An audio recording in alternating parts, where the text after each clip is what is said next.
welcome to Work the Left Side. We are back. Obviously, we weren't here last week due to me being as blind as a bat. But we are back this week. I am joined by Mr. Billy O'Keefe. How are we doing, mate? You good? Yeah, man. I'm good. How are you? Yeah, dude. Besides the John Cena impression for some reason. But yeah, besides me being a regular daredevil, I'm good. Be warned, your mum was right. It sends you blind. Don't do it. But yeah, we are here to talk wrestling. Dude, so obviously, you've been labelled. I know a few people that I've seen you in action a few times. I've seen a relative of yours, I think El Bilzo, some sort of, bloodline cousin, second degree cousin removed or something. Yeah, like third cousin, something like that. Yeah. It looks a bit like Horace as well. I don't know, it's like a love child between you and young Horace. I don't know. But yeah, obviously I know a few people that, Jeeba's been one who's seen you loads of times. And yeah, just to give you a compliment to start off with, you've been deemed as being like one of the most exciting, energetic, hardworking new bloods I'll say new bloods, mate. You've been around for a few years, obviously, but we are classing you as being like the next gen of the guys that are just gonna carry stuff forward. Yeah. So yeah, dude, there you go. That's me bigging you up straight away. Thank you, man. I appreciate that. Yeah, you say like new blood. I mean, I've been doing it about 7.5 years now, but I'd say I've only really been taking it seriously for 3. So when people ask me what's like your experience level, I never know what quite to say. Yeah, do you count those like first 4 years as just kind of finding your feet, and then obviously the penny drops and it's like, right, okay, now I'm taking it serious kind of thing. Yeah, we were sort of like just a part-time thing. Obviously, I started at UKW, did like 1 show a month. I run there for a minute, which is a bit of fun. Like, and then sort of like I say, when we came out of pandemic, I was like, I think I can make a good go of this, and that's when I sort of like got more serious about training and tried to get myself out there a bit more. That's it, dude. Yeah, I mean, obviously, you anybody who knows your work. You're ticking the boxes. I've seen you at numerous promotions. Obviously, well, I mentioned it before we hit record. I was checking with you about Sean Only and stuff like that. Like you said, you get over to the temple if you're free on a Sunday to go over there and train with Sean, aka Pete. From the guys I've spoken to over there, it seems like a really good atmosphere. Everybody's really eager. How do you find it over there? Is it just crack on and everybody's helping everybody out? Yeah. I've been going over there about 1.5 years now, and like I say, whenever I'm not booked on another show, I'm there every week. Like, it's highlight of my week, really. Like I say, there's a lot of great guys down there, a lot of great guys to work with. Everyone's got their head screwed on. They're all there to learn and sort of progress, which is like I don't know, like you go to some places and like everyone's sort of like trying to think what I'm trying to say here. Out for themselves, or not committed kind of thing, or just doing it for the sake of doing it. Yeah, and I don't want to say bad about any other place, like, but there's just a lot of guys at Temple that really seem to want to work for it, That's cool. So yeah, obviously, at Temple, Sean Only, Pete. He's got to be a guy that's kind of good to absorb the information from. He's been around for a while. He's been around for a while. He seems really eager to teach as well, though. Yeah, he's a great trainer. Like I say, he's got so much to sort of teach. Like, generally one of the smartest people I know. So to be able to learn under him, I learn something new every time. Like I said, I've been doing it 7 years, but the past 1.5, 2 years, I've been training under him. I've learned more than all them 7 years combined, sort of thing. Yeah, it's cool. We like Pete. Sorry, Sean. Not to break kayfabe too much. But obviously, you got Temple. I'm guessing as well, you kind of like you're following the path of like over at Temple. I want to talk Blackheart as well, because obviously anybody who knows us on socials, I try and plug the shit out of the Blackheart episodes every week. Big up the shows. I wasn't able to go to Rebirth on Sunday, but sorry to mention it, in fairness. But going into Rebirth, you had the belt, a good storyline had been building up. How did you find the match itself? How did you feel afterwards? Honestly, like one of the best matches I've had. Like I say, it's had a lot of build to it, but like it was against Andrew Jepson, which a guy I've worked with for years, sort of thing. I used to tag with him quite a bit. Had a couple singles matches. We've trained together at Kingdom, so we've got that chemistry. So going into it, I was looking forward to it, and like I say, it's easily one of my favourite matches I've had.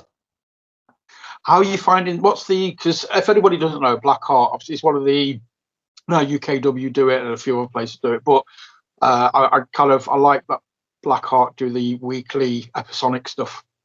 I think it must be quite cool. Obviously, you guys all come together, record.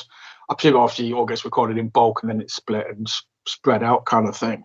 But what's the vibe like? The fact that you've got this stuff on YouTube, it's coming out weekly.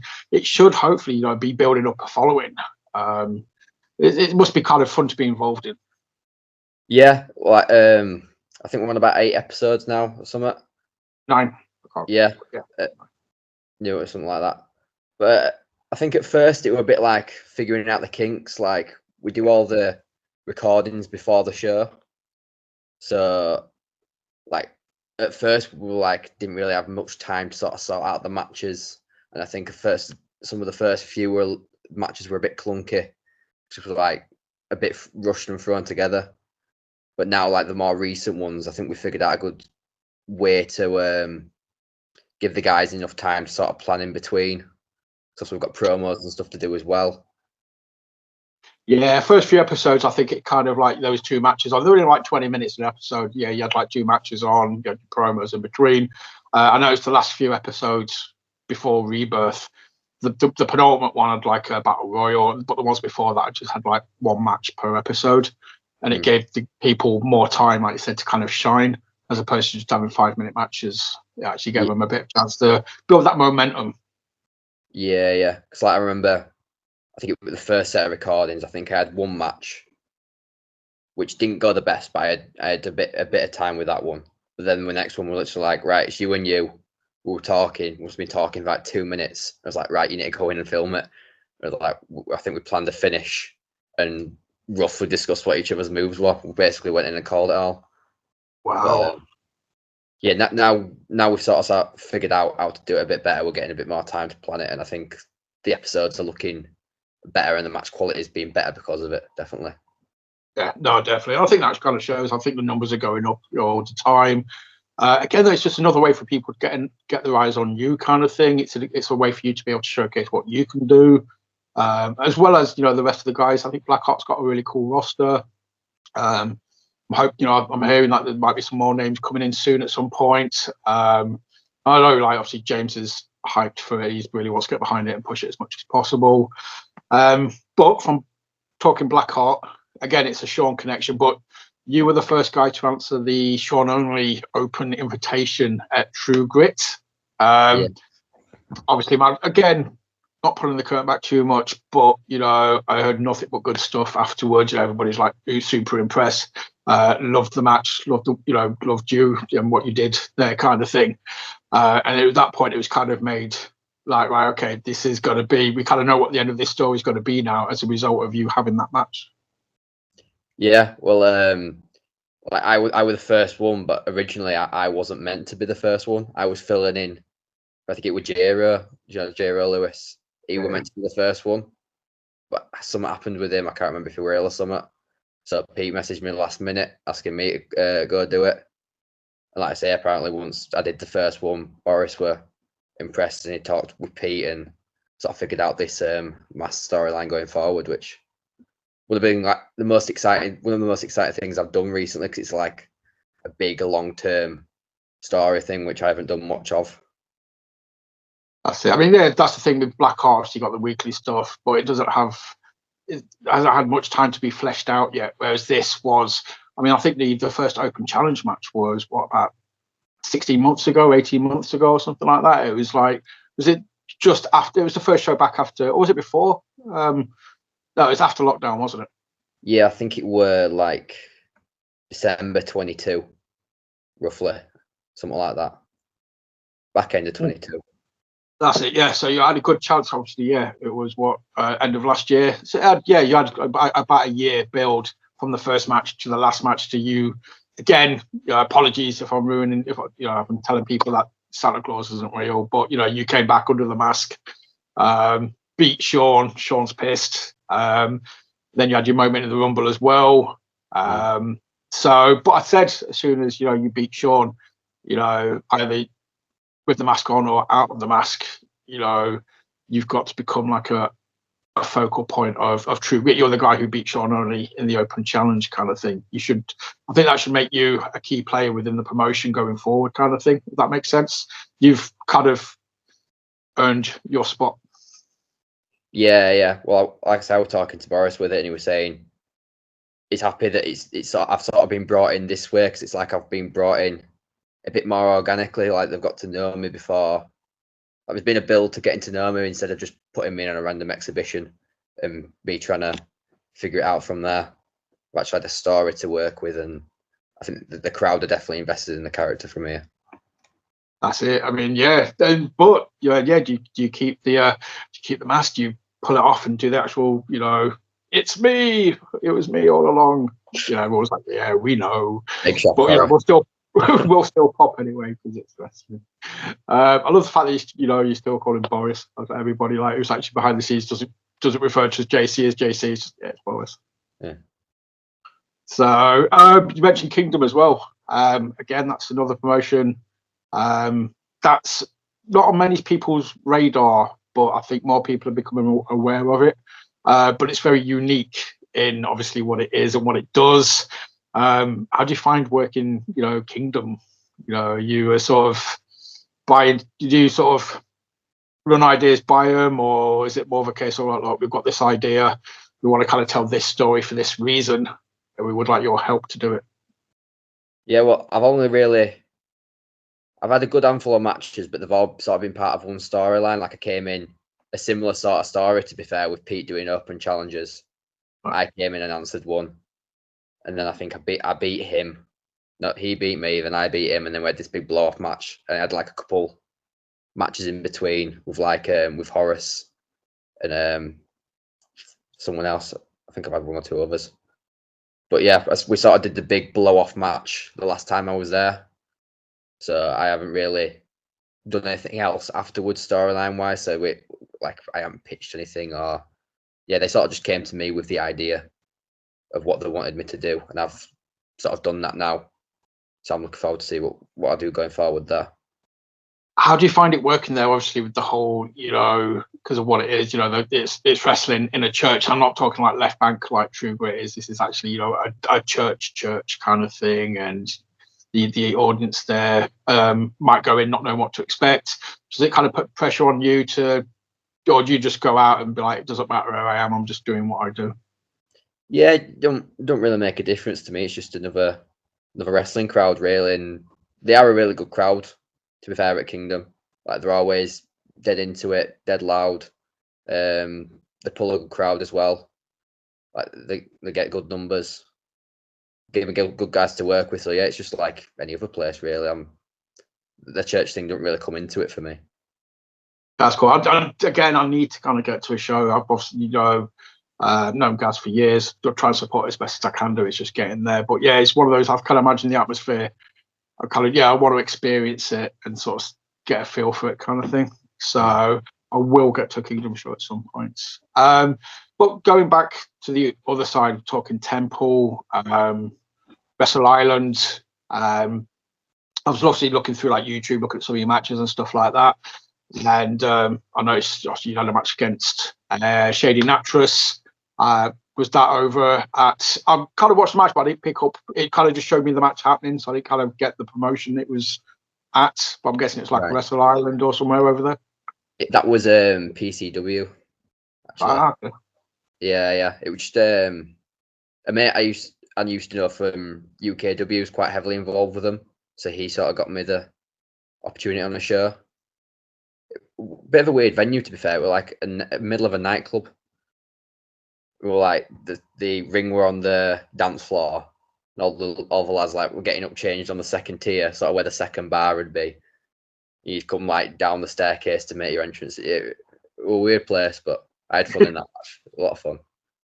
Yes, I suppose, man. You know, any place is as weird as the next. Like, sort of, you know, some of the places I've been to go as a fan, I've kind of just sat there and be like, I can't even imagine you guys in the back just like trying to find somewhere to change or coming through or just trying to get stuff set up. Also, I remember PCW back in the day when it was at Evoke. Obviously, that was, you know, a big nightclub, and I can imagine that being really crowded in the back. But they make for the best venue sometimes. The weird and wonderful. It just makes it memorable. Yeah, definitely.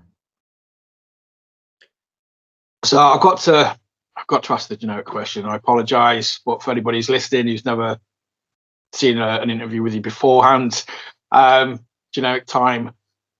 What got you into wrestling? What made you take those steps through the doors at UKW for the first time? What made you think, right, I'm going to do this? I'm going to let somebody throw me around. I'm going to bounce off, you know, the ropes. Sort of like, it was sort of like leaving school, because I've always been like quite athletic, into sports and that. But I played basketball a lot in high school, and then when I sort of left, there wasn't really anywhere to continue that. I'd been watching wrestling for a few years at that point. I didn't like grow up watching it, but I sort of started watching it more like early teens. And then just one day I saw like there were a poster at like end of my street just advertising wrestling training. Yeah, called that up. It were only like 5-10 minutes from my house, and went down there and started training. Nice. UKW, was it like mats on the floor? Did you have a ring? Because obviously everybody's story is different when they first get into it, depending on where they started or how long ago they started. You know, I've heard stories about really flimsy mats on gymnasium floors. You know, some people were lucky enough to get in a ring straight away. Yeah, to be fair, they had a pretty good setup for training, because they had 2 rings up.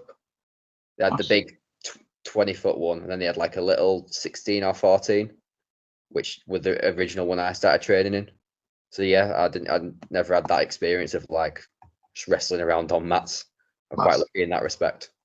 Yeah, I can't imagine it being overly nice. I mean, I suppose you do that a few times and you get a bump in the ring, it's like, oh, it's nice and soft. I like this kind of thing. Yeah. It makes the ring feel a bit nicer.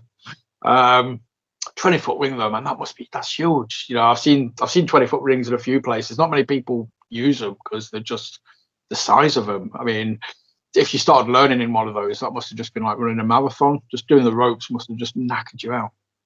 Yeah, well, like I say, I don't think I've not been to anywhere else that has a 20-foot ring. So to learn in there, and then to stop going there and going everywhere else, it was sort of like, well, this is nice. I don't have to take as many steps. But it's definitely like when you're doing a tag match or something, you appreciate the bit more room.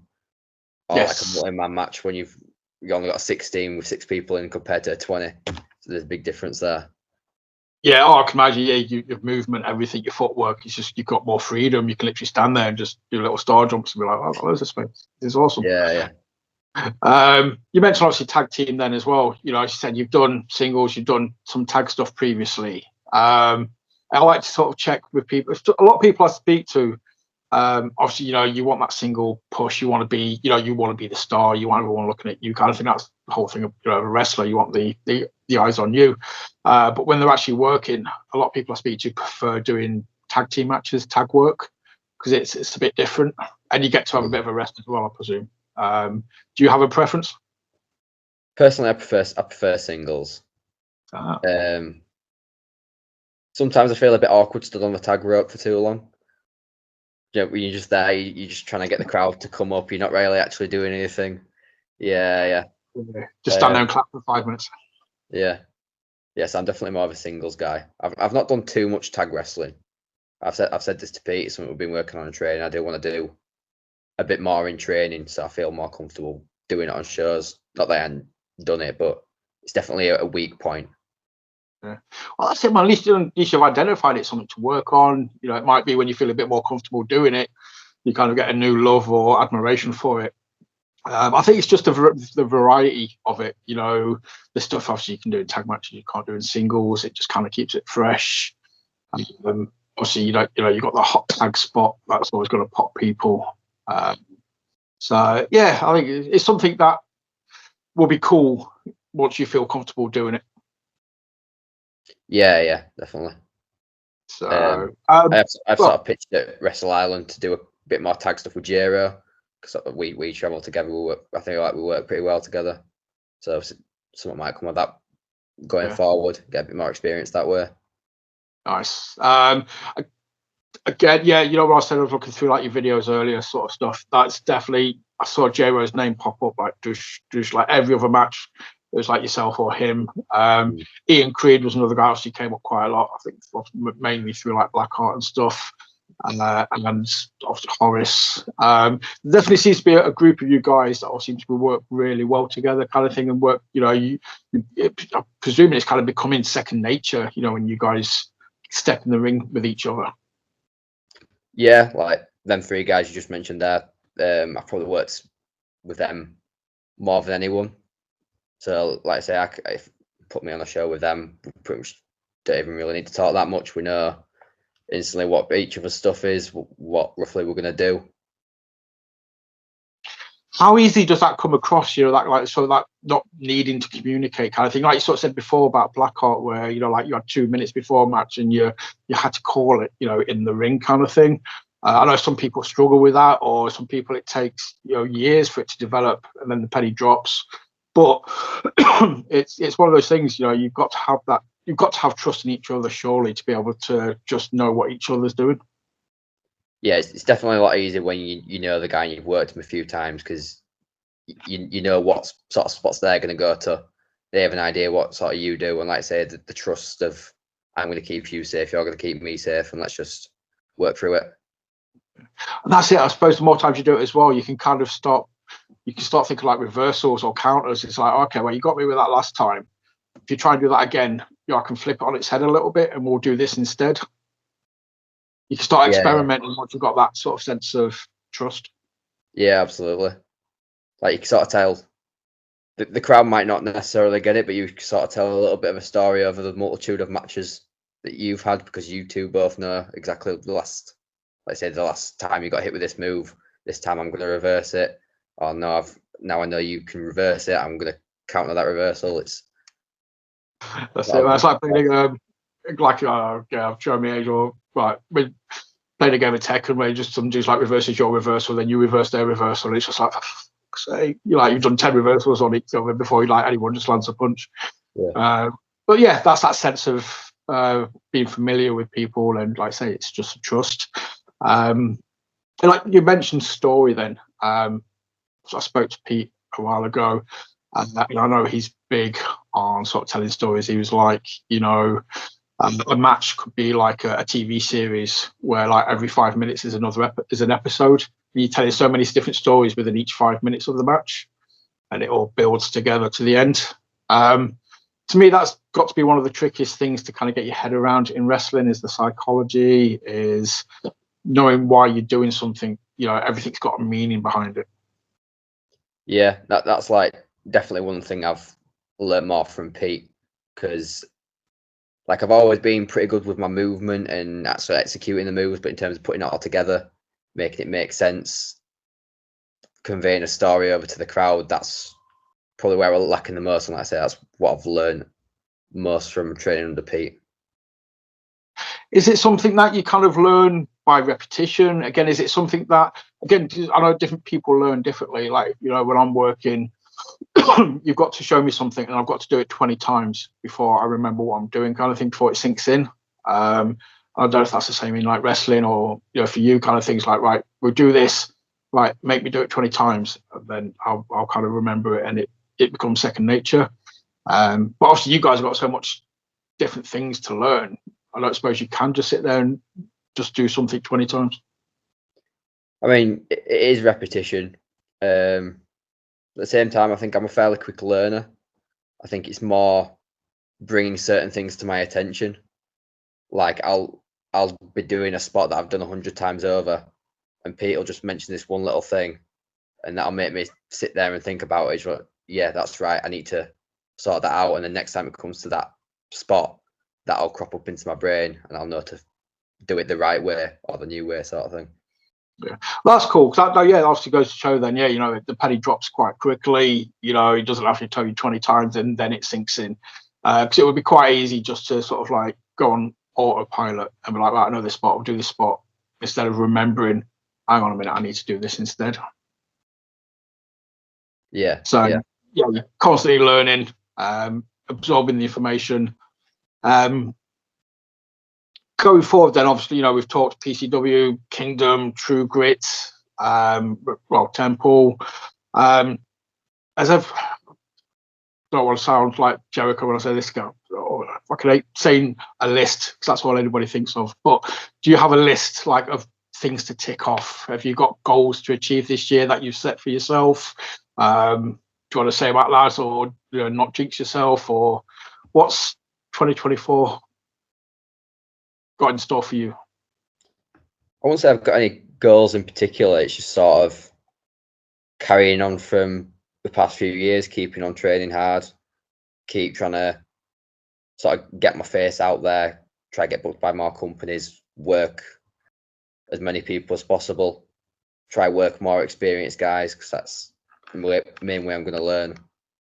I'd like to try and make it to a few different training schools this year if I can. But the only problem is with like work and stuff and being so far away, it's getting there on time. You're based in Leeds, aren't you? I'm going to presume, because obviously we've talked Kingdom, we've talked Blackheart, we've talked UKW. You're a Leeds boy, aren't you? Or within the same? Yeah, cool, right. I think obviously Yorkshire's quite good. You're not. I think there's a handful of decent schools. Like to experience. Because I know people obviously like trained at Temple. I know people like trained at like Future Shock or Pursuit and stuff. And they love their schools, but they've always said it's good to go out occasionally and see what other people are doing, just to kind of not to besmirch wherever they're training. It's different. Yeah, in terms of like near me, it's obviously Kingdom. I go down to PPW now and again. There's not really much else in Yorkshire. I've got a couple mates that go up to Rampage's school in Newcastle. I'd like to make it up there at some point. There's loads in Manchester, but like I say, a lot of them are like through the week and they start at like 5:30, 6.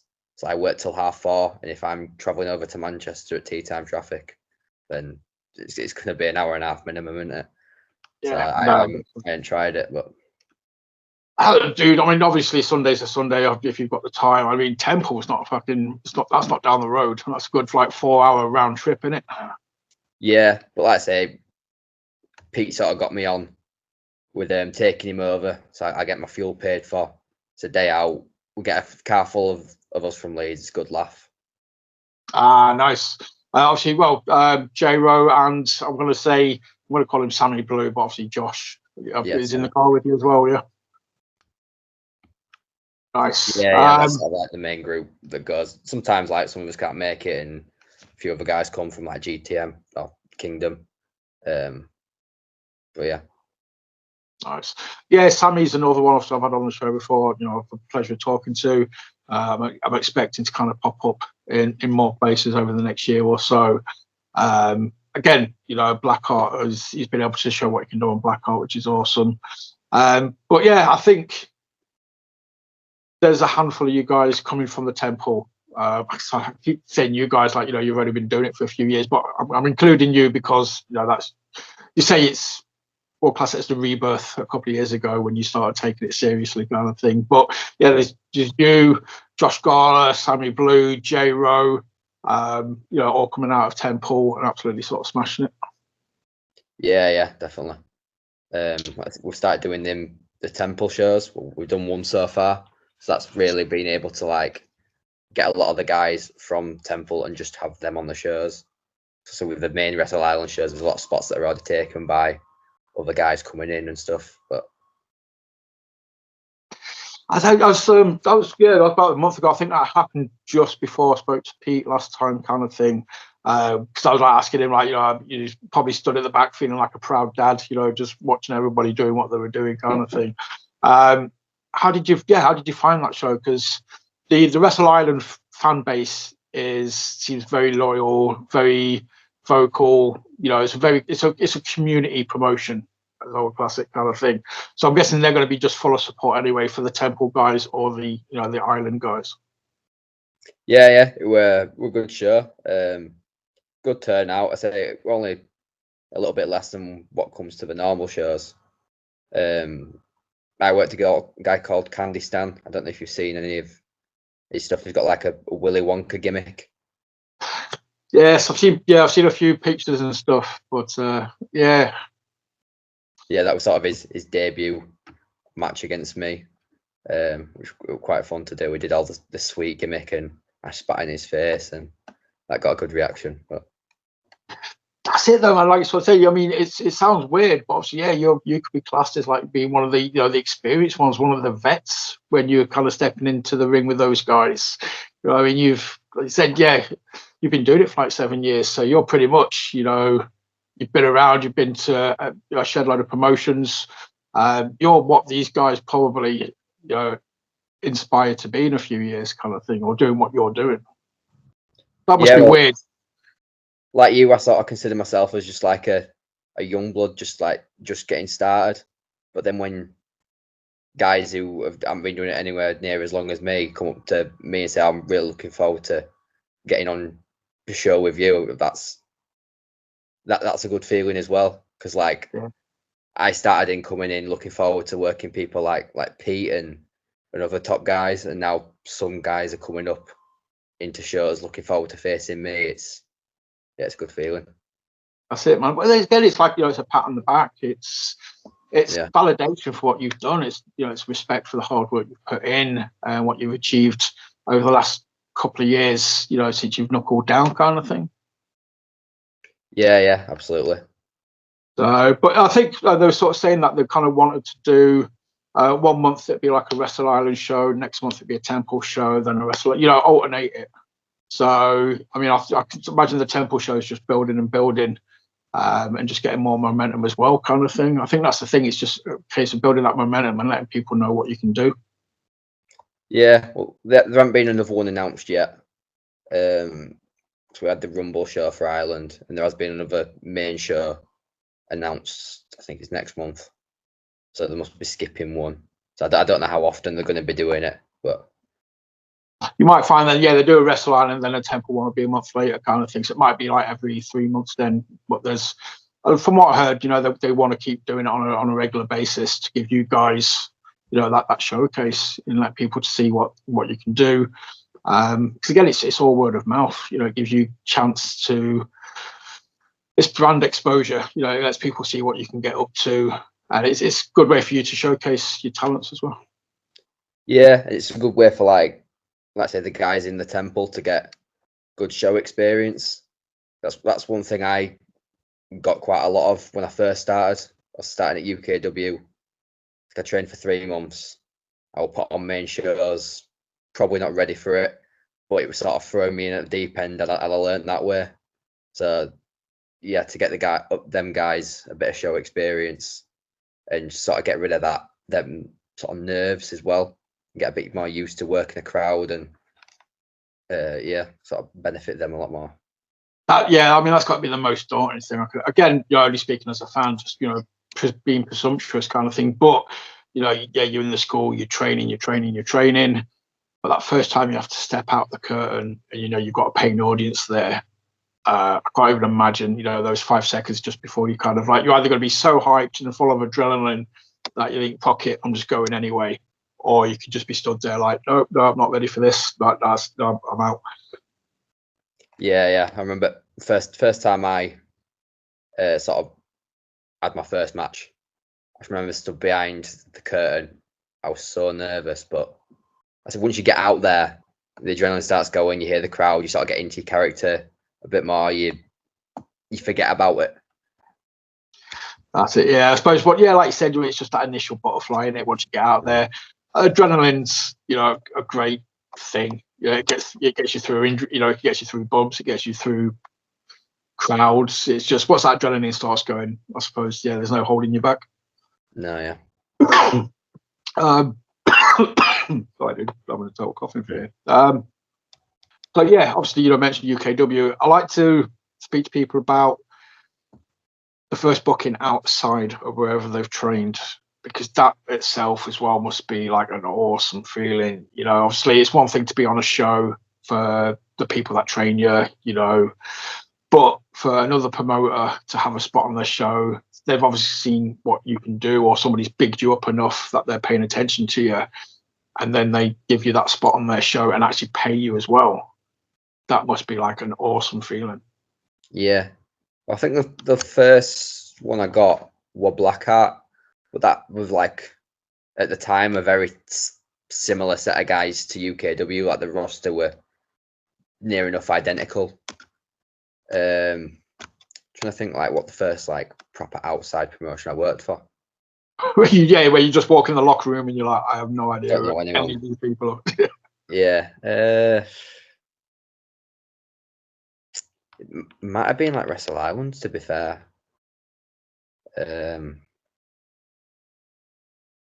Yeah, I can't think off the top of my head. But like when I watched Wrestle Island, I pretty much knew nobody. Because Pete got me on the show. I pretty much just knew him. Well, look, how that worked out. Like you sort of said, you got a very good, strong crowd and gang of you from there now, kind of thing. But yeah, I can just imagine, like I say, just the nervousness and it just being like. But it seems a lot more positive now. I get the feeling again, from speaking to people, that everybody's more welcoming than maybe they were like 10, 15 years ago. They're not guarding the spot as much. They're more welcome to people being there and helpful. They're not going to try and freeze you out or just be a twat about it. Yeah, well, I've never been in a locker room where I didn't feel like a welcome, or the guys didn't always come up and shake my hand, say hi, sort of thing. Is that thing in? Obviously, you hear about it in like American wrestling and stuff. Where like guys move promotion, like in the big leagues. Is that a thing here then as well? When you walk into that Wrestle Island locker room, are you walking around? Are you shaking everybody's hands? Are you showing the respect? Yeah. Yes. As soon as I get there, I sort of like have a scout around, look, say hi to people, even if I don't know them, sort of thing. Just like I say, it's respecting it. Yeah, like I say, I didn't know if it was as focused on over here, or if it's just been put on like a pedestal. You hear stories, like from the old timers when they're talking about their careers, or people getting heat because they didn't shake somebody's hand. It just seems crazy, but it's a sign of respect, isn't it, I suppose? And I wondered if it was a thing here. So it's like kind of nice to know that. Yeah, it's just being friendly. You're just introducing yourself and cracking on.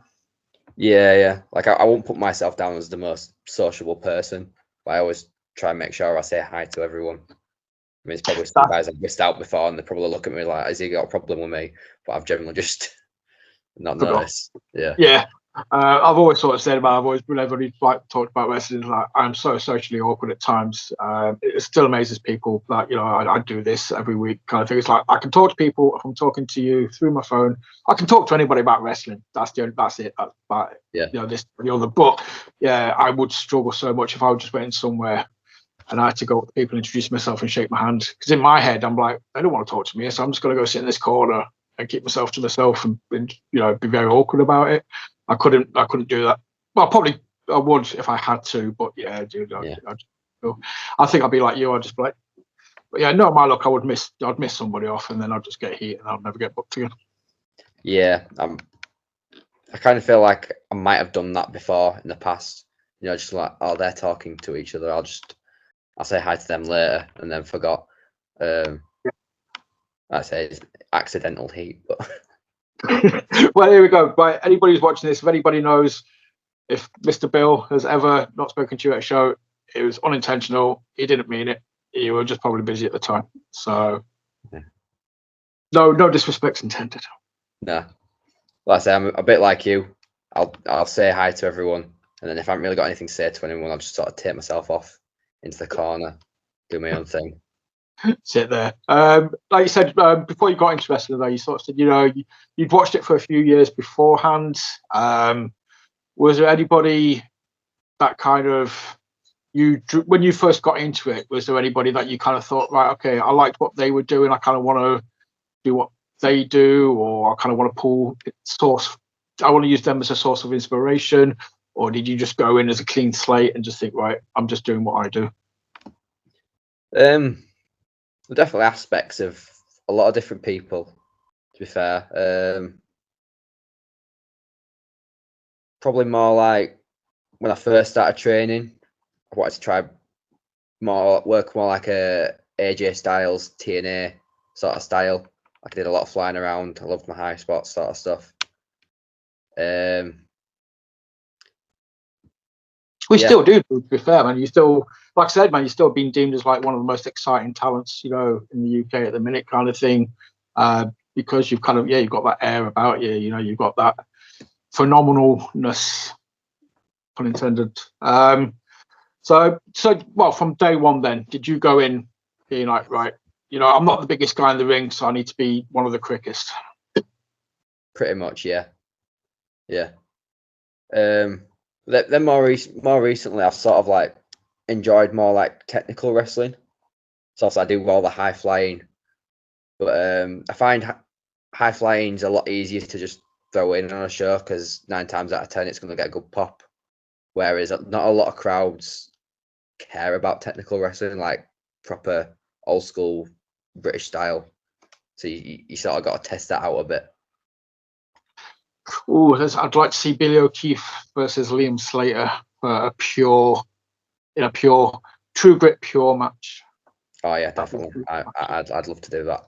Liam, he's one I'd love to work. Obviously, I've trained underneath him quite a bit. He's taught me quite a lot, tech-wise as well. So yeah, that'd be a fun match to do. Yeah, I can imagine that. Everybody talks about Liam and his footwork. They're just like just moving around the ring and everything like that. And like I said, it's one of those aspects of, I think it's becoming more appreciated, but it doesn't always catch everybody's eye. But when it's done right, the amount of True Grit shows I've been to when I've talked to people afterwards and they've enjoyed the pure match, like it's one of their favorites just because it's different, it stands out. So yeah, if you're working towards that, if that's something that you're working on, I think it's good to have both sides in your arsenal. If you want to keep it grounded, you can do. If you want to just hit the top rope, that's not, no one's going to second guess it either. Yeah, I'd like to be proficient in most styles, so I can switch it up whenever I want. But I definitely do appreciate good technical wrestling more than anything, because I think that's the most complicated and like hard to do sort of style.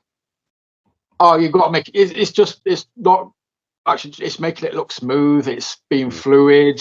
It's just being able, getting your body in the position to be able to reverse the chain wrestling, basically, isn't it? It's got to look like one move after another, after another, after another.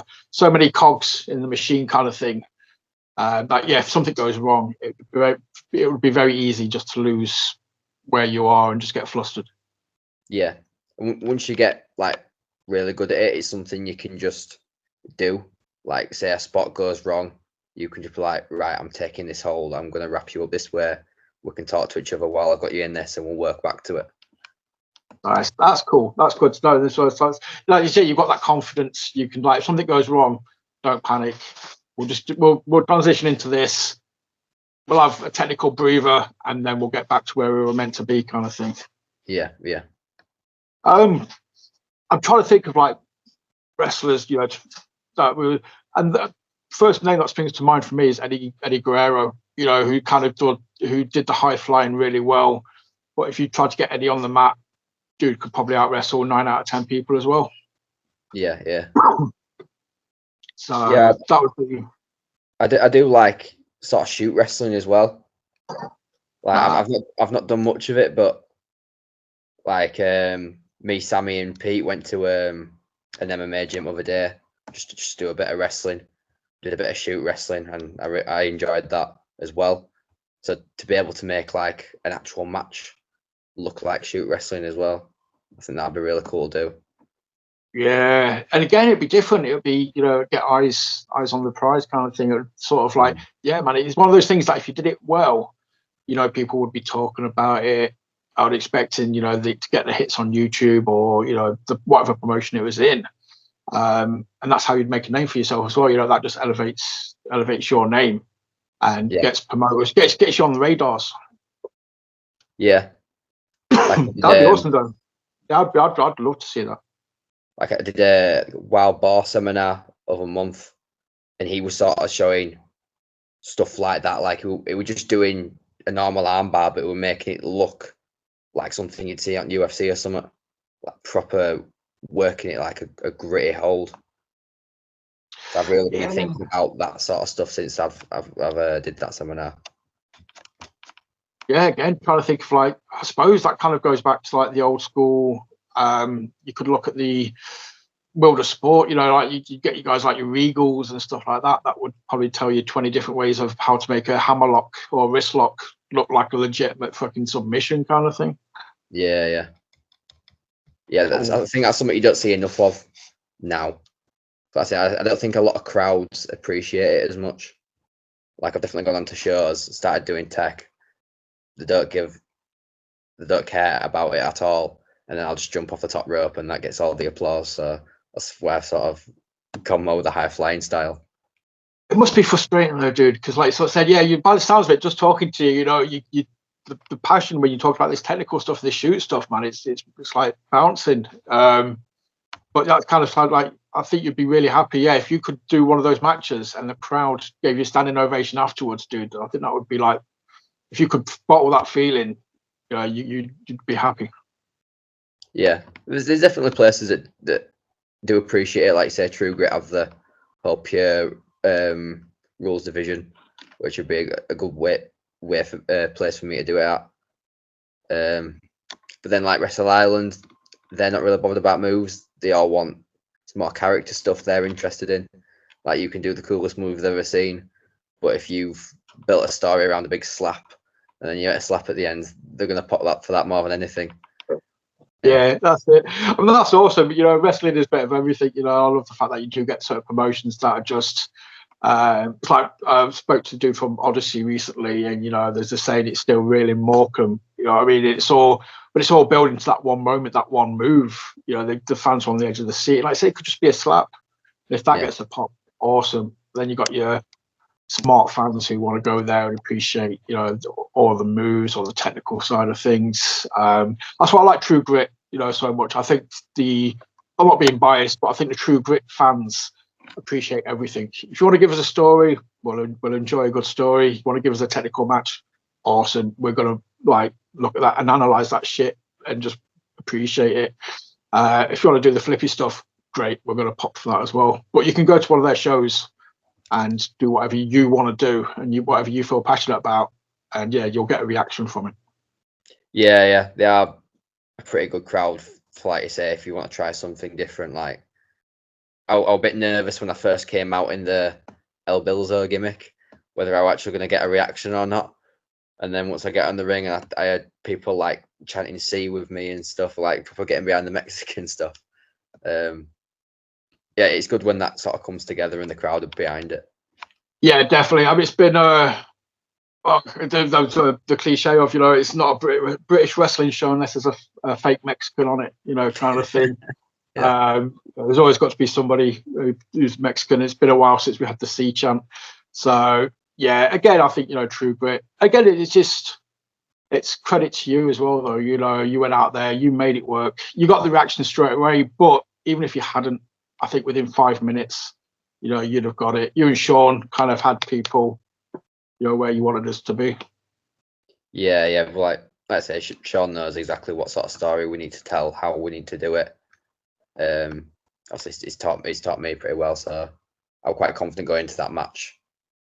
But going into that match, I was that focused on like doing the Mexican stuff.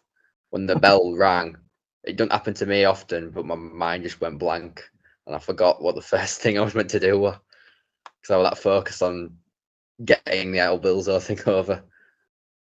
That's understandable, though. I mean, the actual mask thing, Was that the first time you've wrestled under a mask? Have you done it before? I wrestled once in a training match in a mask, and I hated it. So that's the first time in front of an audience that you've Yeah. had the mask. Yeah, damn. You still hate it? Yeah. I don't know if it's just like it's not my mask, it's not fitted to my head, but every time I do something, it just moves and blinds me. So if you like watch the match back before I do anything, I just sort of straighten it up so I can see. Right. Well, future reference. If anybody's going to put a mask on you, custom make it to your face so it's comfortable. Yeah. You're not having to do this all the time, because I know some people, find it really liberating. They can go out there and obviously, they're under a mask. People can't see their face, so they've kind of got that freedom to just do whatever the hell they want to do. Whereas, other people are just like, not having it. I'm not wearing one ever. Nah, it's not for me. Even when you can see, you've just got tunnel vision, so you've got no peripherals at all. That must be weird, moving around the ring, just like you sort of said, because it's probably something you don't, like you sort of said, you don't appreciate just how important the peripherals are until you don't have them, and then you're like, fuck, where am I? What am I doing? How far do I need to turn to be in the right direction? Can imagine it being a lot worse in like a multi-man. When you've got multiple people, you've got to think about being in position for them. Yeah. Dude, you did it in the Rumble, though. You wore the mask in the Rumble. That's a multi-man. Jesus. But I didn't really do much apart from what I did on Pete. It was very quick. I didn't really get to interact with many other people in that match. Which is why it was very much straight and forward. You just hit that rope, hit that rope, hit that. You just very much stayed in a straight line, if I remember correctly. So you didn't have to. Well, we knew there were going to be quite a lot of people in the ring as well. So it's like I couldn't take up too much space. So I very much was like, right, just give us the center for 2 minutes and let's do this thing. That's it. Done, dusted. That's awesome. I've not heard it. I'm just you as like Billy O'Keefe now kind of thing. But for a while, I also used the Anarchist. Yeah. How did that come about? What's the story behind that? Is that something that is that still a mantra, or have you kind of stepped away from it a bit now? No, I still use it. It's like because I was trying to come up with like a bit of a name like that for a while, and then I can't even remember where I heard the name, but it's sort of like meant to be a bit more like chaotic. Like obviously my style's a lot like high flying babyface. I just think of myself a bit more like a defiant babyface. So I'm not like you're not vanilla. Yeah, not getting told sort of what to do, sort of thing. That's why I'm trying to go with the character, but it's kind of hard to get it across in a way. Yeah, it's a cool title. Like I said, it's just every now and again, like say when I'm watching the videos and stuff and the announcers, sometimes I hear it, sometimes I don't. That's why I was a bit like, I don't know if it's still there, if it's just used as of when, or if it's just within certain promotions, or whether it's just that's when you get booked regardless as the Anarchist, Billy O'Keefe. Yeah. No, whenever I turn up to a show, I was top tip ring announcer and get him to introduce me as it. Yeah. But I can sort of get that character across a bit more over like a long period of time. Like when I get to work a long story, like I think it's definitely over in Blackheart. Like if you watch sort of like my last match or something, you can sort of see where we're going with it. That's it. Yeah, I suppose when you've got a title like that, like you say, you need time to flesh it out. You need time for the audience to appreciate it and get what the point behind it. They need to be able to not just see your matches, but they need to see what you do before a match, what you do after a match, to get that side of the character over. Yeah, I think it's definitely something I'd be able to get over a bit more with promos, but I'm not particularly the best at them. I'm working on it quite a bit, but it's still got a long way to go. Is that a part of obviously you do your training in the ring, you do the foundations, all this kind of sort of stuff? Is there an emphasis put on promos now, especially sort of since like Blackheart and more things being episodic or more things being on YouTube? They sort of do they put a focus on promos as much nowadays than they used to? It's becoming more and more important, I would have thought. We do them now and again. It's not like a regular thing. So once every 2 months, Pete will probably have us do one at Ireland. I was doing like one a week recorded with Pete, just to like practice doing them. Like he'd give me a scenario for me to cut a promo on, and I just cut one to the camera and send it back to get feedback. Obviously, we're doing all these ones with Blackheart as well now. I'm doing one like every other week with them, so that's building the reps up as well. I think, man, like I said, it's just, again, it's like when you first start training, when you first get in the ring, it's repetition, it's learning, it's knowing what kind of voice works, what facial expressions work, how to get a point across. You know, do you go for the generic, I'm just going to shout at the camera for fucking 2 minutes, or are you actually going to try and emote, you know, be serious, be happy, be sad? It's knowing what works for you, innit, I guess. I think in like terms of what to say, I've got a good idea, but like stick me in a ring for half an hour, I'll be perfectly fine. Get me to cut a 1 minute promo, and my anxiety goes through the roof for some reason. I don't know what it is about it, but I've got a lot better at it, like I say, with the practice. But yeah, in terms of like fluctuating, that's something I am working on, instead of like Pete says, it's sort of like a match. You've got ups and your downs. You need to know when to step it up and when to bring it back down again. Yeah, definitely. I think that's, you know, that's having the anarchist character kind of helps in the sense of it kind of gives it will give the promos a purpose. You can kind of be that character while you're doing the promos. You can kind of, it's not you doing the promos, it's the anarchist. You can kind of have that little, you can have a degree of separation. That makes sense. Yeah. It's like, how would the character deliver this, you know, line, or it's not how would Billy deliver it, it's how would the anarchist do it, kind of thing, I suppose. So, but dude, yeah, practice makes perfect. Just crack on. You'll be smashing it. I'm expecting fucking pipe bombs in 6 months. Don't know about that, but I'll give it a go. Obviously, we were talking promos as well, being important. Social media, you know, I think is always kind of interested. Some people go into it like really heavily. Other people are just kind of like that. So I'll use it as of when I need to use it. But for me, it's just, you've got this source that gives you free advertising, basically. It lets people know what you're doing, where you are, what shows you're on, highlights of, you know, matches. If Jeebus is ever at a show that you're at, tap him up. You know, I'm sure the dude's can do a highlight reel, and that's it. You know, people can see what you're doing. So yeah, social media, yay or nay? So I try use it quite a bit, because like I know how good of a platform it is for sort of getting me out there, but I'm not really a big social media guy. Like, if I wasn't a wrestler, I probably wouldn't have social media. That's the only reason I've sort of got it, to promote myself. To be fair, yeah, I'm the same as, like, you know, I only use the left side one. I only use it to put shows on there and basically big up you guys. If I wasn't doing that, I wouldn't.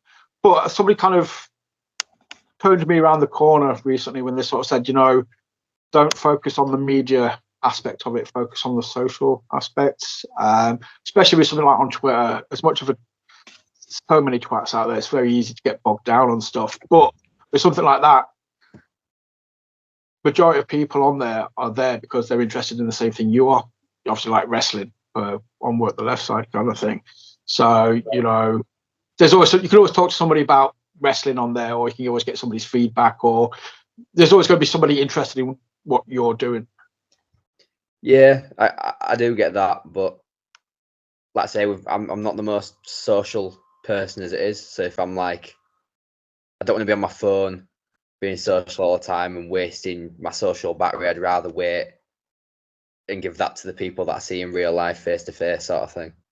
Yeah, so yeah, again, understand. I think it's just finding that line where use it to help your career, and then step back. And like I said, just speak to people in real life. That's always better.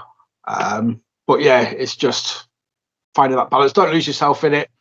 just use it enough that it's a benefit to you. Yeah. I said I do try to be more active on it because I know it can definitely help me, but like I'll sometimes do something and then later on I think, oh, I could have posted that. That could have helped me my socials, but I just don't think about it at the time. I suppose as well that's the problem with like wrestlers when you've got these accounts. Do you interact as yourself? Do you interact as the anarchist? Do you sort of like that would confuse the shit out of me? I'll just be like, oh crap, I've answered this as me, I've answered this as somebody else. Like some people are really good at just being in character on there. Yeah, it's a fine line. I can't say I've really interacted with much people about on there as like the anarchist in character, but like I'm a babyface in most places, so I can just be nice on there, and there's no real issue there. You mentioned being a babyface. The obvious question again, I like to pick people's brains. Babyface, heel. You've worked obviously heel some places. You've experienced the boos. What's better, getting cheered, getting booed? I prefer getting booed personally. Like I like working a face style because I can do a lot more fun, cool stuff with it. But there's something about just being able to stomp on a guy and having the full room boo you out. I think it's pretty cool.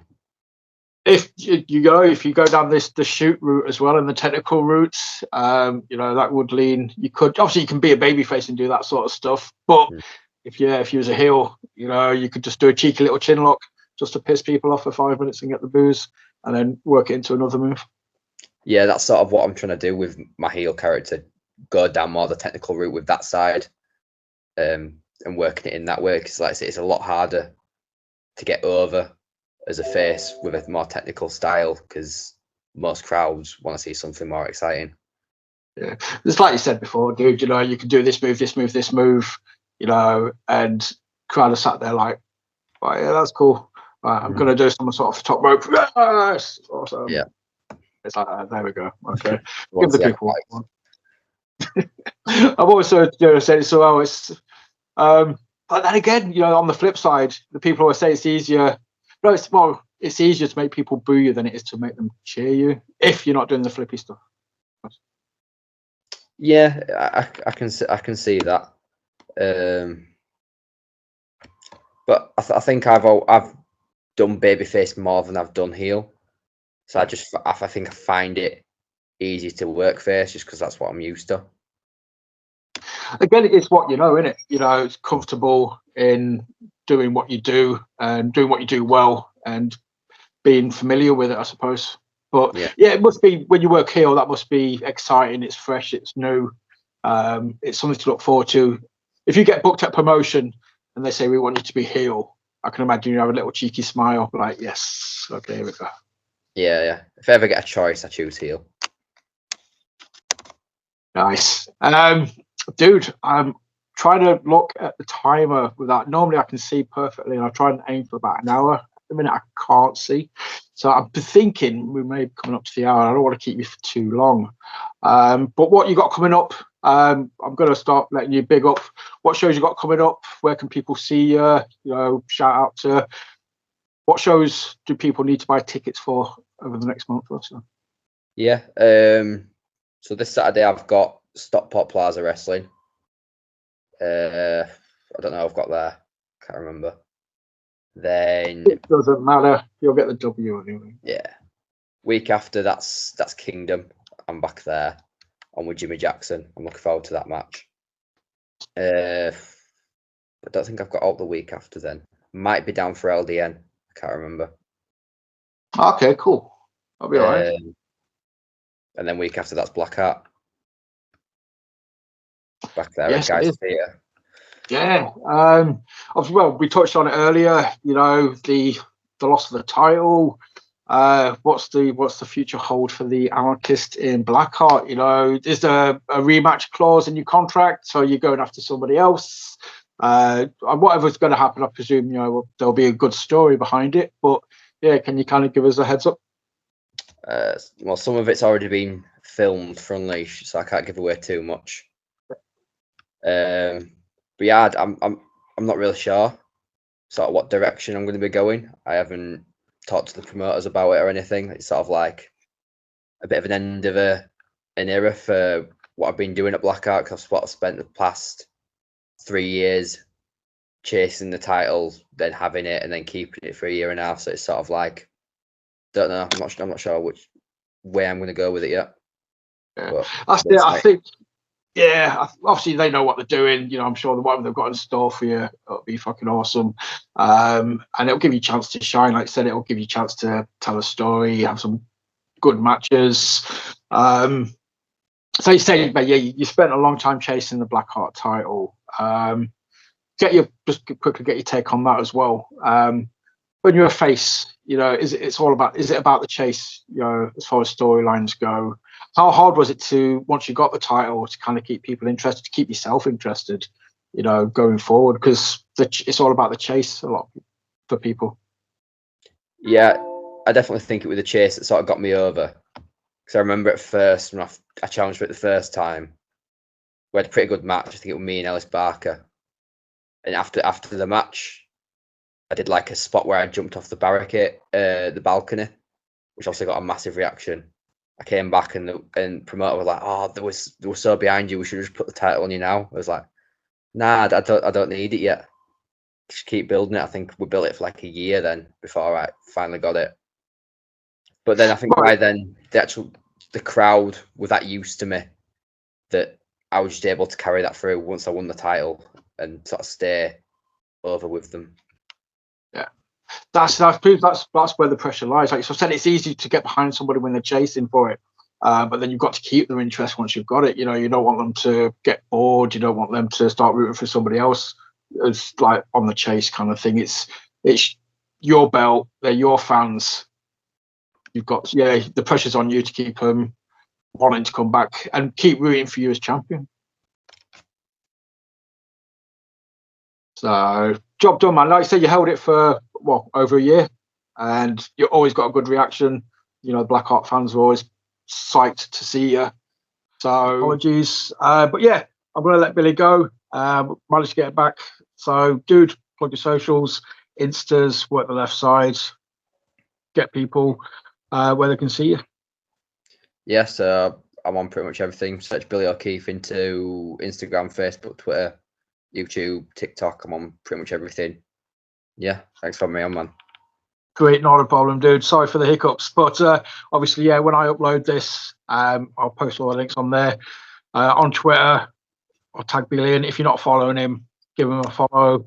If you see him on a show, if you see him post that he's going to be on a show, buy a ticket, buy some merch. If you know got any merch out, or if any merch is coming out, yeah, show your love to these guys. They're awesome, and yeah, keep your eyes peeled. Hit like, hit subscribe, share, do the generic stuff after watching a video on YouTube, and we will see you again very soon. Have fun. Bye.